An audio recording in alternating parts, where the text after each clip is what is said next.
Hello and welcome to Glorified Gutsy Gaming. I'm Jake and today we are unboxing Pilfering Pandas, a game by Janice and Stu Turner from Ren Games. 1 to 4 players, 10 and up, 20 minutes.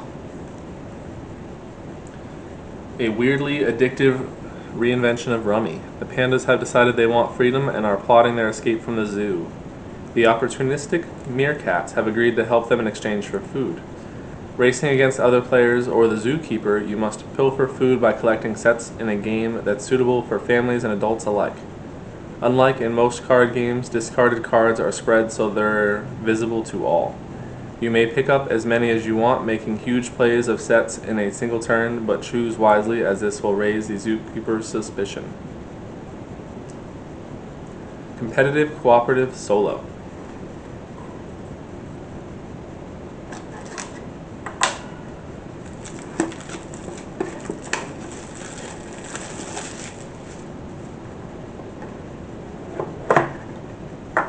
So we've got one deck of cards. I'm assuming this is score tracker, and we've got a pinkish purple, yellow, black, and blue. Interesting colors.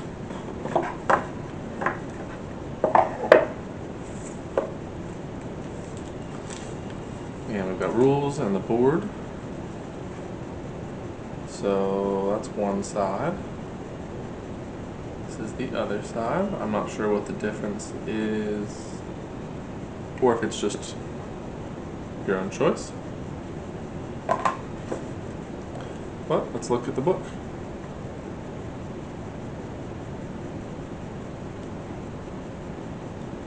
So, solo and cooperative, looks like it's this board. Flip this booklet over for the competitive rules. Cool, cool. And is it still the same board?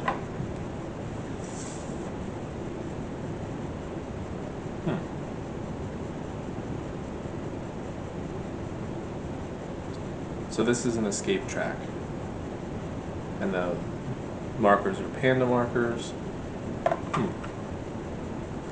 Alright, well, let's look through this solo cooperative mode real quick. In a cooperative game, you all win together or lose together. You're a busy group of pandas planning your escape from the zoo, but you'll need help. You have been pilfering seemingly unwanted food from all the other animals, but the zookeeper is on to you, so you must be fast.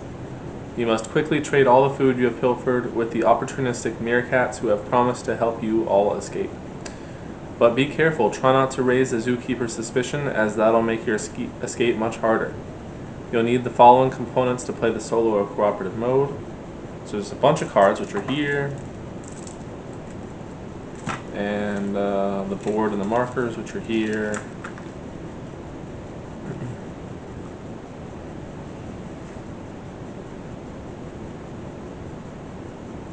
So there's some stuff, some aids and things in here that we won't need for this. Credits. Okay, so I see a cooperative symbol here, and that's on the bottom corner of this board. And this one has the competitive symbol on it. I wonder if the picture...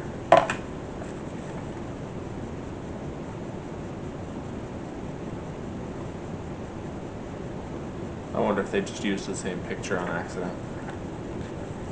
Or maybe I'm dumb, I'm not sure. We already read that.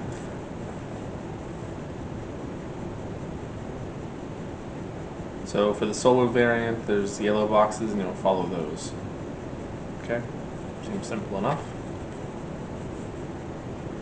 Setup and then the solo variant stuff on the bottom. Setup with pictures.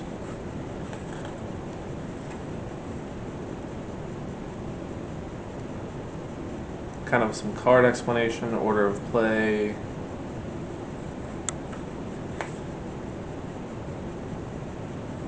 Then we've got actions, creating sets.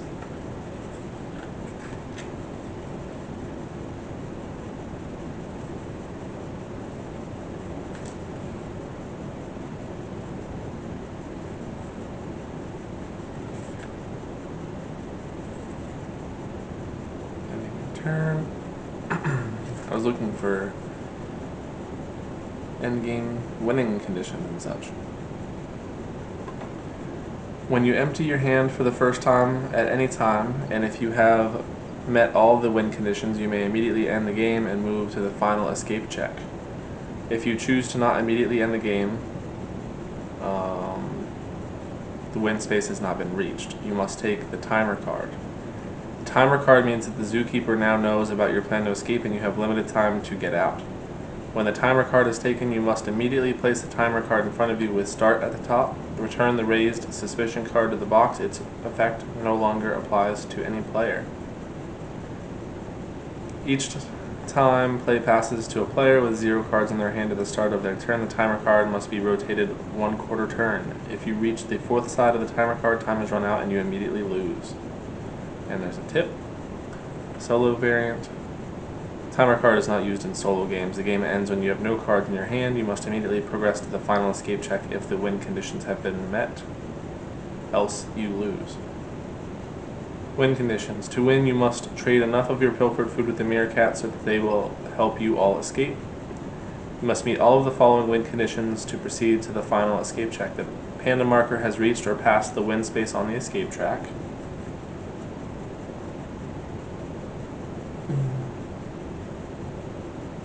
I'm not sure which one is the win space.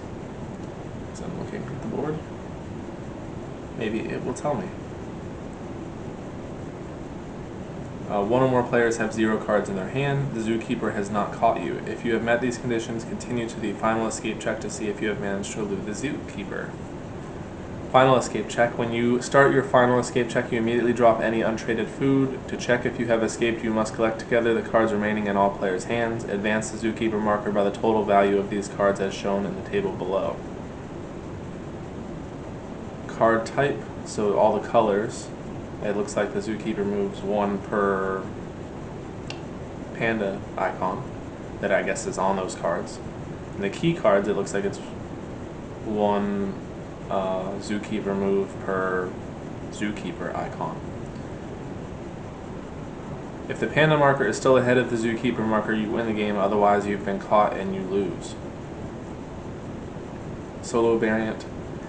If all win conditions have been met, you immediately win the game. Ignore the cards in the secret stash.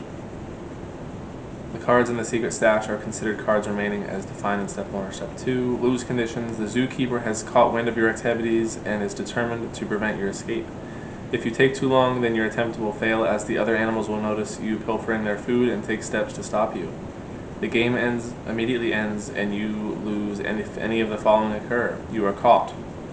The zookeeper marker reaches the same space as the panda marker during gameplay or in the final escape check. The timer card is rotated to the 4th side. You cannot draw a card from the loot deck when you need to. And then there's variants on communication, difficulty, and then we get a bird. So that seems like it should be a good working solo and cooperative mode. I know that some people have concerns when there's more than one type of mode like this, but that seems like it should work. And then this is the competitive.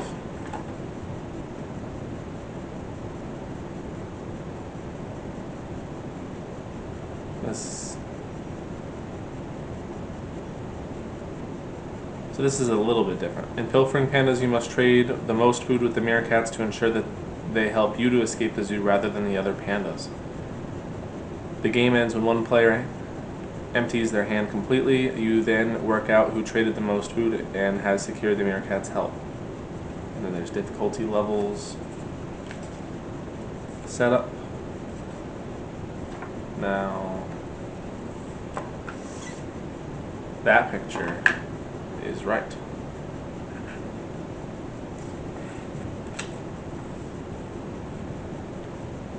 Order of play.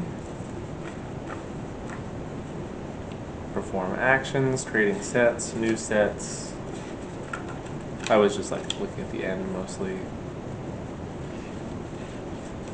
Key cards. Ending your turn, ending the game. And this is the last page.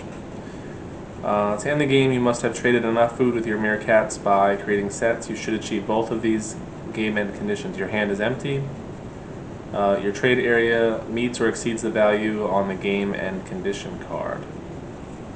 All players then continue to the final escape check. However, if the player that emptied their hand first did not meet both of the game end conditions, they cannot proceed to the final escape check and instead score 0 points. All other players, regardless of the number of cards in their hand or trade area, proceed to the final escape check. There is no bonus for emptying your hand first.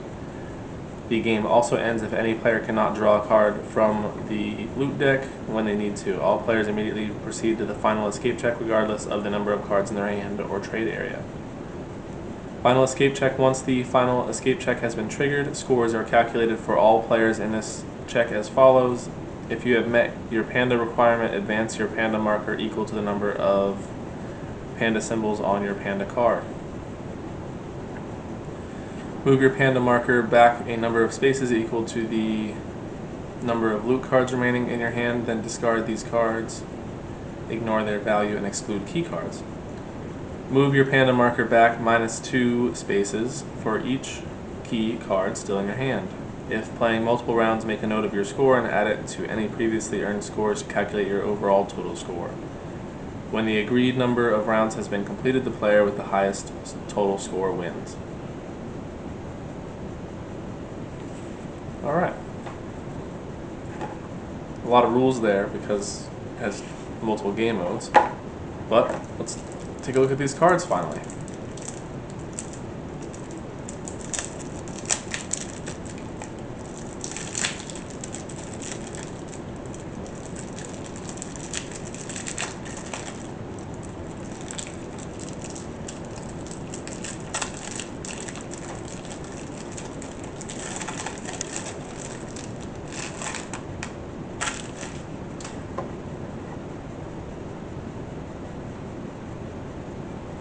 So these are cooperative cards. And these are different pandas with different names, with abilities. It's a red panda.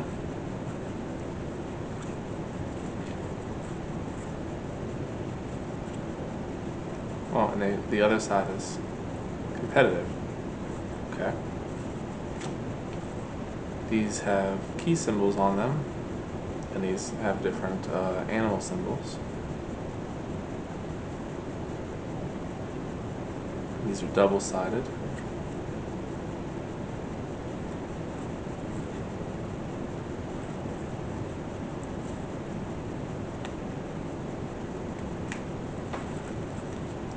Okay, and then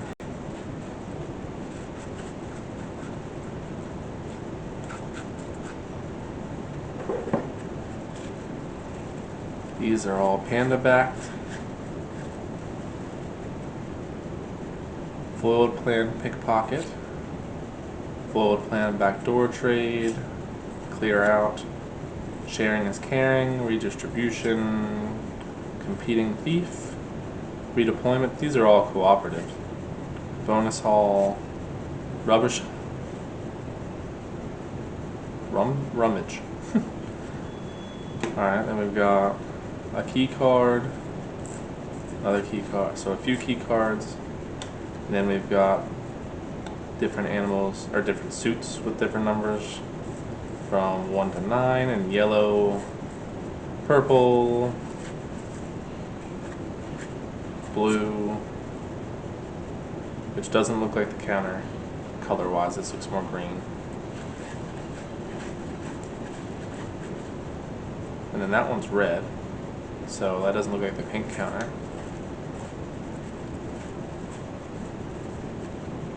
And that looks more blue. Alright.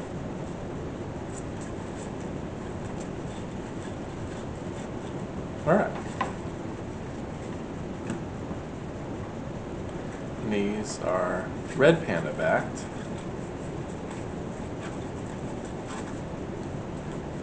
So these are challenge things. Collectors, minimum value, limited space, small hands, fussy meerkats, skilled traders, high expectations, greedy meerkat, suspicious activity, reduced capacity. Those are all cooperative cards too.